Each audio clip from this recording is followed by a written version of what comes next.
guys, it is Juanita Coley, the Contact Center Whisperer, and I am back with another interview. I am with the Sue Bolt.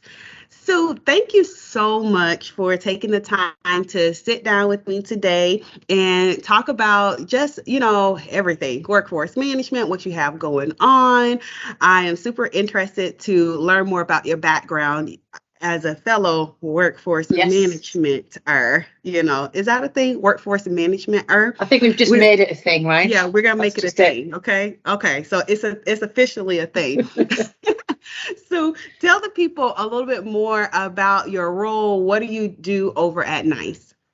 Okay, so my job at NICE is really, they call me I think I get the guru of workforce management, the Mrs. Workforce Management now and again. Okay. So I've been with NICE about 15 years, and my job at the minute is I kind of run the workforce management area for the EMEA region. So that's all across Europe, specifically the UK, the Middle East and Africa, and some of the smaller countries as well, and areas as well. So my job really is to kind of support those existing customers, but look for ways in which NICE can explore other markets and new business as well.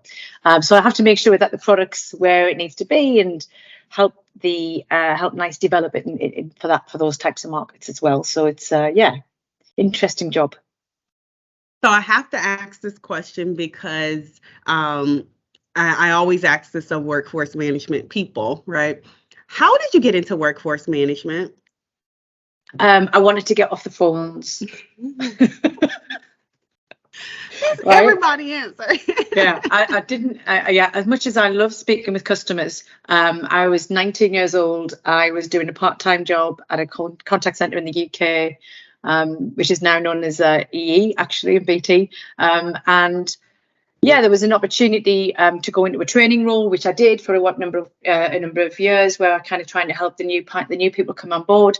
And then there was an opportunity to move into what we call the scheduling team or the site team. And what I used to do was just update breaks on the Total View, or it used to be called then. It used to be called the IEX was called Total View. So I used to sit there and I used to take people's calls and I used to help move their breaks and schedules and stuff like that. And it all started from there. So that was about 2000, maybe 99, 2000. And that was it. Yeah, that's amazing. So very similar. I was an agent on the phones too, and so I started off on the phones. I was around the office one day, and there was a workforce management user guide that was sitting on a cubicle in the call center, and I picked it up, and it was literally a user guide. So it wasn't about workforce management per se. It was about how to use the particular tool, and I was like, oh, I think I can do this. And I got the opportunity to work in the workforce management department maybe about 6 months to a year after that instance. So I was still taking calls and I didn't know what the heck I was doing. I had just read the user guide of how to press the buttons in the tool. And our workforce management department that was in another location closed down. And so I raised my hand and asked my supervisor, hey, I think I can do workforce management. You need somebody to run the department. And they were like, yeah, sure, give it a try. And wow. That's how I got into workforce management. So that's brilliant. Needless to say, I had a very non-conventional, as far as learning path anyway, when we think about workforce management. I learned a lot along the way, though. So in your journey into workforce management, what do you think has been the most critical thing for you to understand about workforce management, and how has that empowered you to do your job today? Well, that's a really good question. I think, if I look back to the first few years within the team and working on the system, I did very much feel like I was an administrator. I was somebody who just kind of, made schedules, made forecasts, made sure they were out on time, and that was it. But I think I after maturing into the craft, as we say, you start to understand there's two real key stakeholders within your business, and that was the customer, right? So you were, what you did had a huge impact on how that customer was going to experience the contact center, but also from the agents. and like what you did, how that massively affected their day-to-day life, their social life, their family life, and then their mental health. And I think that was crucial, because we used to do, maybe ahead of our time, we used to do sort of forums, like, what kind of shifts do you want? What would work for you? How would that, how does that help you kind of maintain what you need to do at home and things like that? So that was, we're talking 20 years ago now. And it was that, even some individual stories about things that could work for them because of the way they wanted to operate. And you start to get a sense of the importance. And then I think, as you probably did see as well, is that you saw these teams getting bigger, these workforce management teams getting bigger, and more visibility and more importance, because I think people started to feel that these guys were so important. They held so much critical data and things like that. And you started being asked to go to meetings with senior people within the business. You started getting a feel for the fact that, this is actually a big deal, and this is really important in day-to-day operations. But it was a few big steps, but one critical one was when you started understanding how the people you were scheduling felt about what you were doing and how you could impact their lives. Yeah, that light bulb moment for really seeing how it impacts. I love how you put that, the two stakeholders, right? How it impacts the customer, right? And then also how it impacts the employee. I think we talk about, right, employee experience and employee engagement. We say that, but I don't think that organizations really sometimes get it, right? Mm-hmm. When a lot of times organizations talk about employee engagement, employee experience, they're talking about employee performance. They're talking about how to get better performance out of employees, right? But they're not really talking about how does what I do as an organization, how does that really impact, like what you said, employees' mental health, their work-life balance? How does it impact how they show up at work? Like what I do, how the systems that I embrace and bring into the organization impact the employee, right? Because if you are impacting the employee, as a byproduct of that, you're going to impact the customer.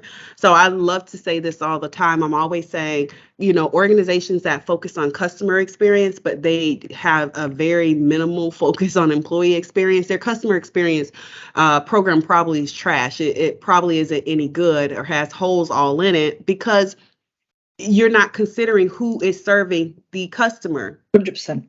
100%. Yeah.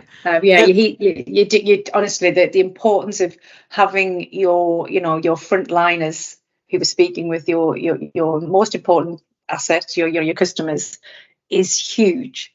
And the biggest thing to anyone who's going, and I know, like, coming from a workforce management angle, it is important to me. But if you can give them a shift that works for them, a channel that works for them, that how they can sort of engage with the customers on the right medium.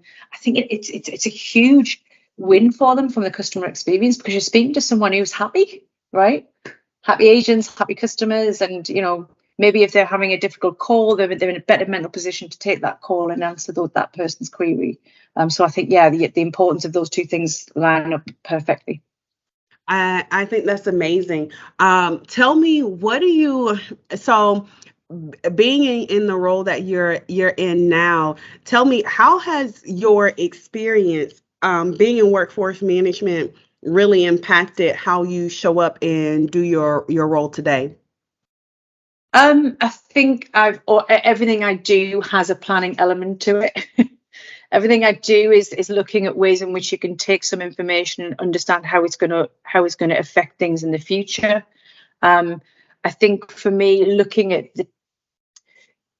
how the planning is evolving now, and I'm probably, being in the tech side of things, we're probably ahead of the game slightly and saying, well, this is where technology is moving, but then understanding how that sort of translates back into the real world. The guy who's sitting there, right, making the forecasts, does this work for him though? Is he getting the visibility that he needs? Is she seeing the results that she wants to see? And is she able to display that within the organization in the right way?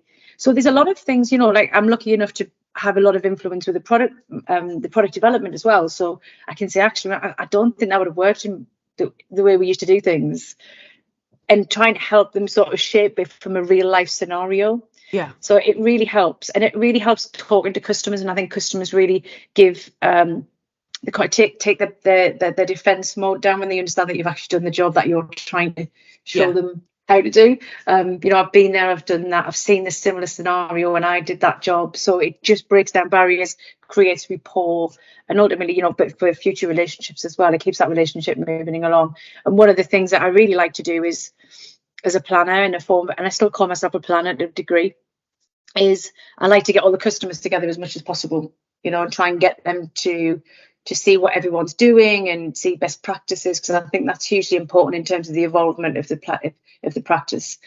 So we get a lot of our customers together. Sometimes it's a webinar, sometimes it's virtual, but obviously it's face to face as well, which we've got an event coming up in a few weeks as well. So where the customers can all come together and have a cup of coffee and talk to each other, and we help them present some potential involvements, let's speak, and roadmaps in the product. Nice user group. That's the event. Yeah. Right. Yes. I was talking to Graham 28th. On the 28th. Yes.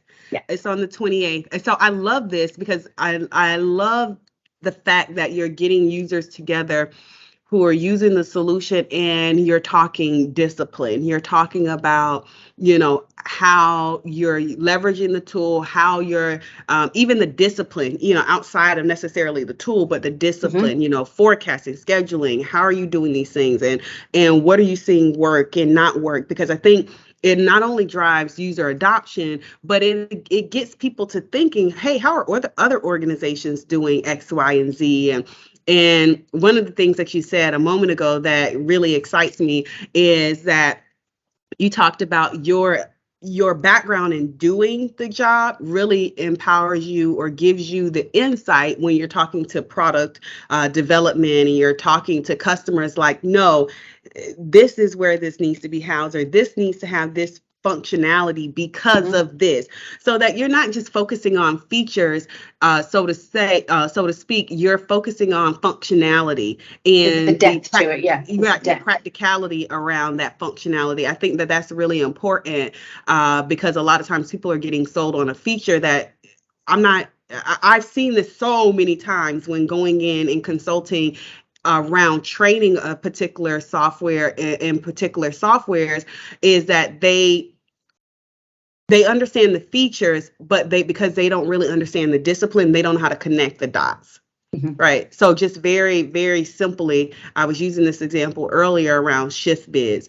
Right. So if you don't have a culture that supports shift bids, but the solution does shift bids, you're going to be constantly talking about, oh, I'm not using this. You don't do shift bids. You don't change shifts. You have very static shifts. There's no need for you to even venture over there.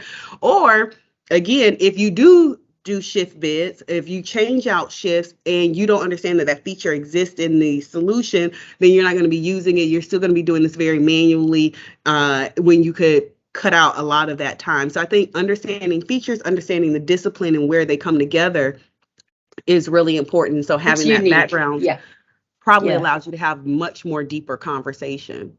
Absolutely. And I hope that my customers think that as well, because I think as a team, as a unit within the EMEA region, we've all kind of evolved from planning roles and team leader roles and management roles.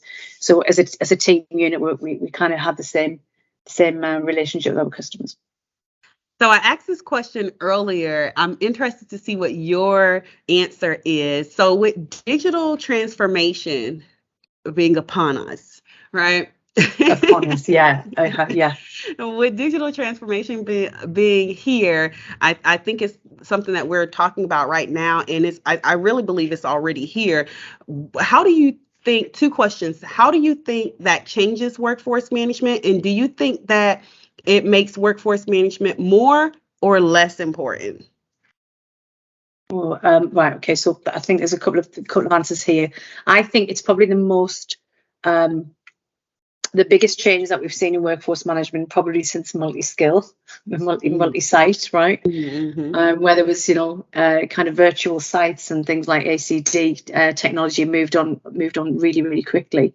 So I think it's the biggest change since then. But I think it's absolutely from the foundations of planning upwards to the agent experience is changing everything we know and love about the principles around planning. So going from, I think first of all is measurement of success. I don't think anybody really understands that measurement. We can't use the old mechanisms that we've done before. It can't be how percentage of answer within a certain time, because the behavior of that channel doesn't dictate that sort of measurement. And then we look at things like forecasting, because you're out of control now, right? It used to be really neat before. You had an opening time of a contact center. You had a number of shifts.